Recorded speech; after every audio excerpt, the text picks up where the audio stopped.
Good morning. Thank you for joining me this morning to hear about NPDES program transfer to Texas for oil and gas activities. I'm Sara Burgin, a partner in the Austin office. As you can see from this slide, we're going to start with an overview of the addendum to the Memorandum of Agreement between TCEQ and EPA that was executed on January 15, 2021. And then we will discuss transfer and implementation matters. Because I'm going to be speaking of some issues and uncertainties associated with the transition and implementation, before I begin, I want to say that the TCEQ, the Railroad Commission, the Texas Attorney General's Office, and EPA Region 6 deserve a large amount of thanks and credit for getting this done on a very aggressive schedule. They beat the schedule set out in House Bill 2771 by almost a year, and that effort resulted in it getting accomplished.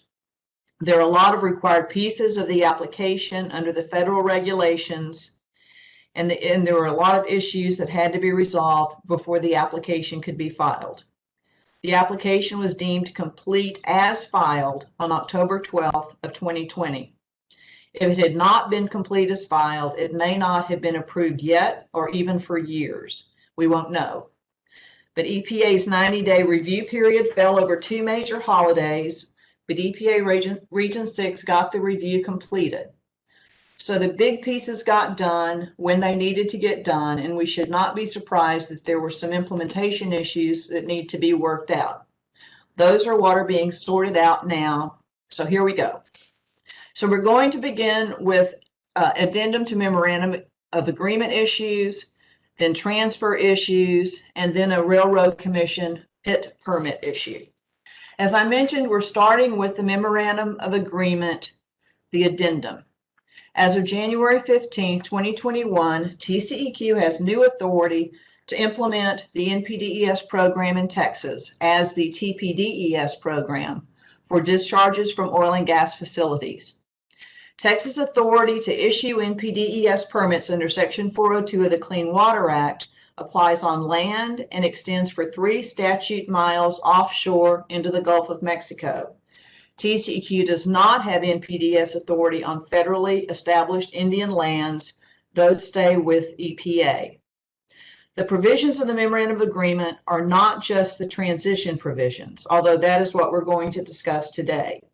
But the main Memorandum of Agreement, executed in 1998 and updated in 2020, provide all of the authorities as between the TCEQ and EPA, such as EPA's approval of TCEQ-issued TPDES permits in the proposed stage. So I wanted to start with the provisions of the addendum to provide the basic framework of the transfer of both permitting and compliance monitoring and enforcement authority. I think this is interesting. The 3-mile limitation applies to all delegated states, as the Clean Water Act provisions that authorize states to apply for delegation references discharges to navigable waters. And the definition of navigable waters, which incorporates the definition of territorial seas, is limited to 3 miles offshore.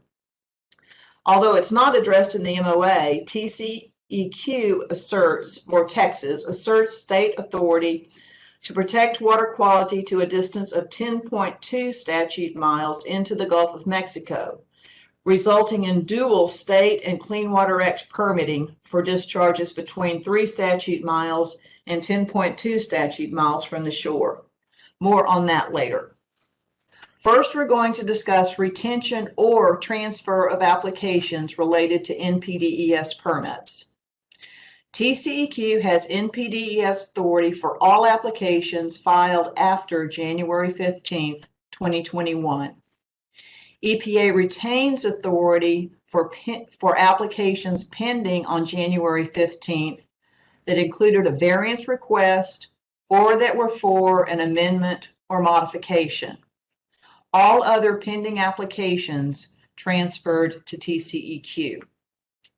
So unless a final NPDES permit was issued by EPA before January 15, 2021, an applicant must start over at the TCEQ unless the application meets the narrative criteria for retention by EPA, a variance request, or the application for an amendment or modification. The pending applications that EPA has retained have been identified. I presume the applicants that have to start over know that by now. I think there are only a few. The MOA provides that for any applications that were retained, once the reason for that retention is resolved, permit authority will transfer.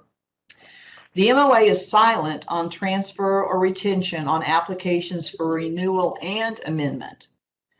But it looks like EPA's intent is for applications that included renewals to transfer to TCEQ. The next topic is authority over existing active individual NPDES permits. EPA retains authority to permit for final permits for which an appeal was pending on January 15th, 2021. All other active individual NPDES permits transferred to TCEQ on January 15th. NPDES permits remain effective until expiration, amendment or modification, or renewal as TPDES permits. At renewal or amendment of an individual permit, it may be replaced by a TPDES general permit if the facility meets eligibility requirements of the general permit. The MOA seems clear that the only effective individual NPDES permits not transferred are those subject to appeal. However, the TCEQ has not conclusively stated that it accepts permitting authority for permits subject to EPA enforcement.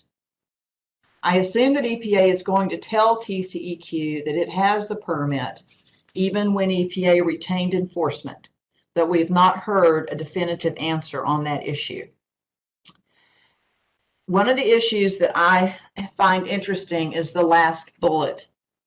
If an individual NPDES permittee plans to replace an individual permit with a general permit, a general TPDES permit, using as example the hydrostatic general permit that TCEQ has already issued, the individual NPDES permittee needs to be aware of whether its NPDES permit has any water quality-based limits, like total residual chlorine. There is a provision in the general TPDES permit that states it cannot replace a permit with a water quality-based limit that's an individual permit. This goes to whether the facility can meet the eligibility requirements of the general permit. If this is the case, it has been suggested that the NPDES permittee terminate the individual permit such that there can be some period of time between the termination and the filing of a notice of intent to be covered by the general TPDES permit. Many times the discharges under a hydrostatic test permit are a one-time event, in which case the discharges would be different going forward, covered under the general permit anyway. But this is at least something to consider if you have a hydrostatic test permit that has water quality-based limits that's an individual NPDES permit and you intend to replace it by the TPDES general permit. Note that the amendment of an NPDES permit with or without renewal terminates the NPDES permit. So an application to amend an NPDES permit will also terminate the Railroad Commission permit. Now we're going to discuss transfer of NPDES general permits. There are 4 NPDES general permits applicable to Texas facilities. 2 have been expired but administratively continued since 2017, as you can see from the slide. Those apply to territorial seas less than 3 statute miles from the Texas shore and coastal waters and on-site stripper wells east of the 98th meridian. At this point in time, any existing dischargers under those expired NPDES general permits can continue to discharge under them because they're administratively continued, but no new permittees have been allowed to begin discharging under those permits since the expiration dates in 2017. Note that the two NPDES stormwater general permits, the construction general permit and the multi-sector general permit, are in effect, and that's important. We'll discuss the status of the TCEQ action on its general permits for the construction general permit and the multi-sector general permit when we get to the implementation discussion. This is an important slide because it sets out how compliance monitoring and enforcement authority will be transferred. This is language directly from the addendum to the MOA. TCEQ will have primary compliance monitoring and enforcement authority for a new TPDES oil and gas permit issued by the TCEQ. For pending applications retained by EPA, compliance monitoring and enforcement will transfer to TCEQ when permitting authority is transferred, unless the exception applies to it. For pending applications transferred to TCEQ, compliance monitoring enforcement will be transferred to the TCEQ at the time the application is transferred, again, unless the exception applies. The exception is for individual or general NPDES permits that are subject to an ongoing enforcement action by EPA.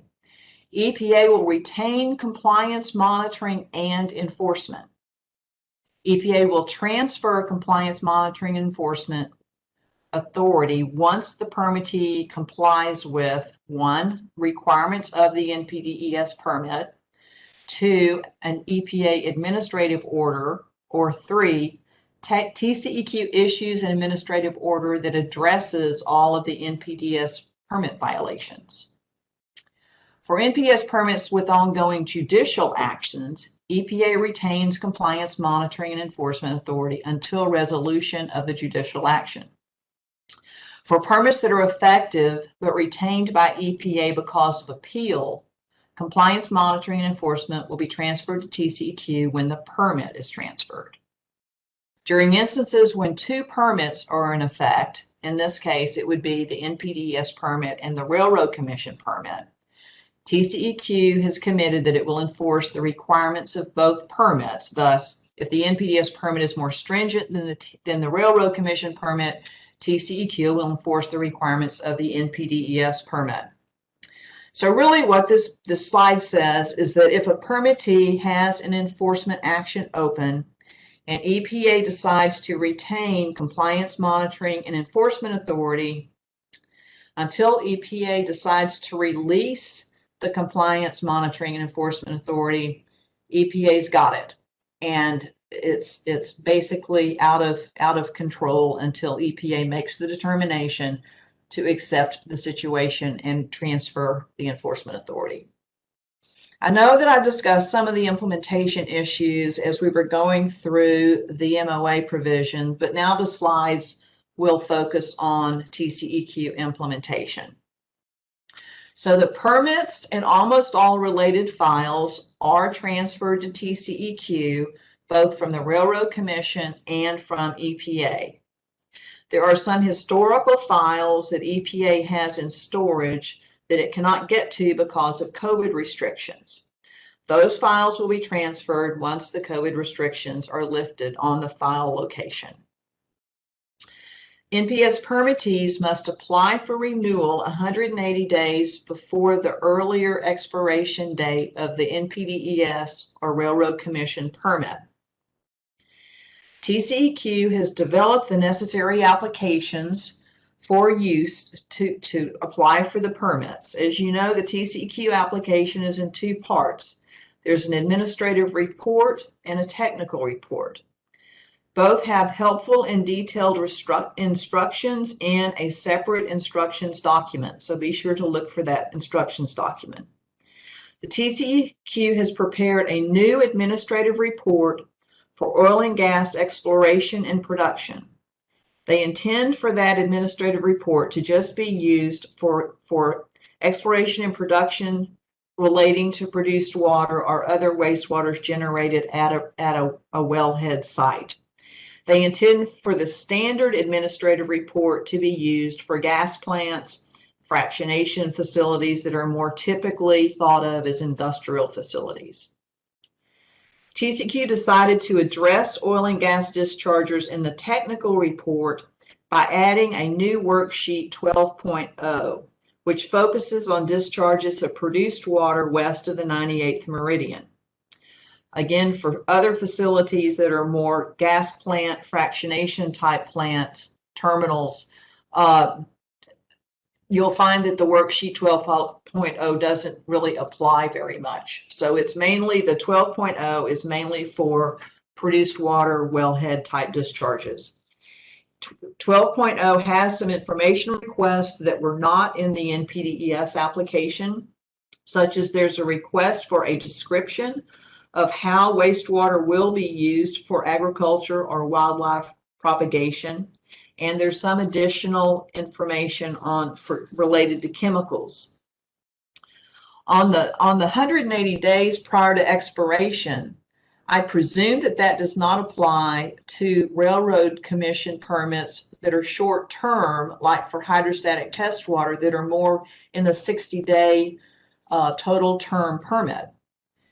So if there's an individual NPDES permit and an expired Railroad Commission permit, then the facility may need to go ahead and terminate the individual permit and then seek coverage under the TPDES general permit, because the facility isn't going to be able to obtain new state discharge authority for a short-term permit without going through, well, it would have to go to TCEQ and get an individual permit or get coverage under the general permit. Now, going back and relating to reporting, for DMRs, recently EPA provided information to TCEQ on changes to be made in DMR reporting. The TCEQ has transmitted instructions to the CDX contacts listed for each NPDES permittee to change the recipient of DMR data from EPA to the TCEQ. If EPA instructed TCEQ to notify the permittee of the change in DMR data recipient for a particular NPDES permit from EPA to TCEQ, that should indicate that compliance monitoring and enforcement for that permit has changed, has transferred to TCEQ. For non-DMR reporting, such as reports like biomonitoring reports that are hard copy kind of documents, NPDES and Railroad Commission permittees should receive TCEQ Enforcement Division information. It should be an address like MC224 for submittal of that information to the TCEQ for both NPDES and Railroad Commission permits.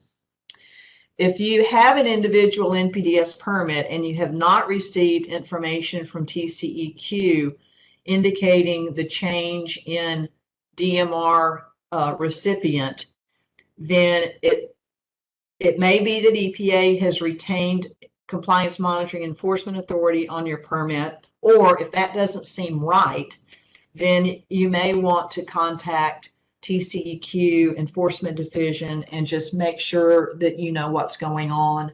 I know at least one contact person is Macy Beauchamp at TCEQ, who should be able to help you or refer you to somebody who could help you.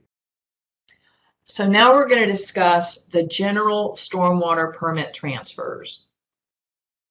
And basically, as we mentioned before, oil and gas facilities need to use NPDES general permits for stormwater discharges, the federal NPDES permits for stormwater discharges until TPDES general permits are revised. The NPDES construction general permit expires February 10th of 2022.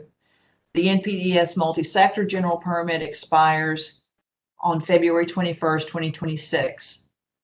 TCEQ is taking action to amend the TPDES general permits. There are Clean Water Act exemptions for certain stormwater discharges from oil and gas activities. The exemptions apply to uncontaminated stormwater and can be lost under certain circumstances, such as discharges of RQs in stormwater or discharges that cause or contribute to a water quality standard violation. There's a very helpful link that's included on the slide. It's a federal link, but it does provide a lot of information on stormwater from what facilities are exempt from a stormwater standpoint for construction and for operating facilities, and then what the conditions are, the criteria for losing the exemption. So the TCEQ TPDES construction stormwater general permit expires March 4th of 2023. TCEQ, so this is the TPDES general permit for construction activities. TCEQ is preparing renewal of that permit and will include changes necessary to authorize stormwater from oil and gas construction activities when it is reissued. So the plan is to have that done such that it can be included in the permit before the March 4th, 2023 expiration date. The MSGP permit in Texas, the stormwater permit for ongoing operating facilities, that permit expires this August 14th of 2021, and the oil and gas stormwater is not included in that permit. That permit has already been out for notice and comment, so that it's too late to add the oil and gas stormwater provisions to that permit now and get it and still be able to get that permit reissued by August 14th of 21, its expiration date. So TCEQ plans to basically open that permit up to amend it as soon as the other permit is issued to add the purpose of the amendment would be to add the stormwater oil and gas language. But because the MSGP, the federal one, doesn't expire until February 21st of 2026, there's plenty of time you can continue using that federal permit until TCEQ gets its permit amended to authorize discharge of stormwater from operating oil and gas activities. So there are other general permits that affect oil and gas activities on the federal level that TCEQ is working on. So TCEQ has already completed TXG 6740 that authorizes the discharge of hydrostatic test water. That permit already includes discharges from oil and gas activities, and it became effective on January 15th, 2021, when Texas got delegation. TCEQ has in progress additional permits. One is TXG 3140. TCEQ is combining those two administratively continued NPDES general permits that I mentioned into one TPDES general permit. So the one TXG 31 will include the territorial seas less than 3 statute miles from the Texas shore and the coastal waters and onshore stripper wells east of the 98th. So they're incorporating both of those into one permit. It's not issued yet. TCEQ is working on it, and basically it's in the stages where TCEQ is essentially trying to asking for input informally at this point. It has not gone out to notice yet. But if folks have an interest in that and would want to talk to TCEQ about the contents of those permits, TCEQ would be interested in hearing information. And then the other permit is TXG 228 and then 40, and that is going to be a state-only permit to provide state authority for discharges between 3 statute miles and 10.2 statute miles out in the Gulf of Mexico. As I mentioned, the state can't have NPDES authority for that, so the EPA still has to issue a permit for that. for the federal authority. So it's still a dual permitting situation. Railroad Commission used to have that state permit. Now TCEQ is going to be issuing it, and they're developing a new state permit. So the federal permit would be under the GMG 2940s, and the state authority would be under the TXG 2840s. So I wanted to mention one last item, and that is Railroad Commission pit permit.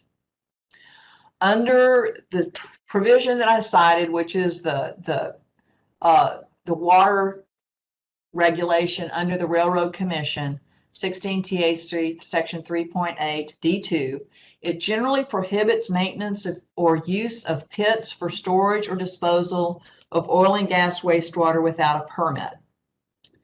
The Railroad Commission pit permit focuses on liner requirements for protection of groundwater from pollutants from oil and gas. Authority for groundwater protection from oil and gas waste following NPDES program transfer was not specifically addressed in HB 2771. The Railroad Commission and TCEQ are working to determine which agency will exercise authority over liner requirements for in-ground wastewater treatment units such as surface impoundments or sumps or equalization units associated with TPDES permitted discharges from oil and gas facilities. I mean, Railroad Commission clearly will retain authority if it's a sump that doesn't lead to discharge, or a surface impoundment that's an evaporation system or land application. But the issue is whether Railroad Commission will retain authority, even though it ends up, the wastewater ends up in a TPDES permitted discharge. This is an issue still to be resolved between TCEQ and Railroad Commission. The last time I spoke to them, they are working on resolution of it. Of course, it needs to be resolved before TCEQ begins issuing TPDES permits for any facility that uses a surface impoundment, because they need to know whether the liner requirements will be sort of the TCEQ based liner requirements, or whether basically there'll be a reference to that surface impoundment would be regulated basically under a permit from the Railroad Commission. The last slide is just to follow up. Feel free to contact me if you have questions. And I wanted to mention, during COVID, Tim Wilkins, one of my partners, had an idea for each outreach to clients and friends by doing sort of a virtual come and go type meeting on specific environmental topics, like a virtual informal roundtable just to discuss matters of interest. And I was thinking that this might be a good topic in terms of sort of as to discuss developments, if folks may be interested. It would be sort of a small group on a virtual call. And if you're interested, shoot me an email. If there's enough interest, we might do sort of one or more groups so that we could keep them small enough for a good conversation. My time would be free. There'd be no confidences, so we'd have no specific fact situation or discussions of specific issues or specific facilities. So keep that in mind and let me know if there's interest. Here's my contact information. And also I just wanted to indicate that you've got information on our upcoming spring virtual seminar that begins on May 25th. And you should have more information and an opportunity to register for that. Should be arriving on your email either today or certainly arriving soon this week. Thank you very much. Have a good day.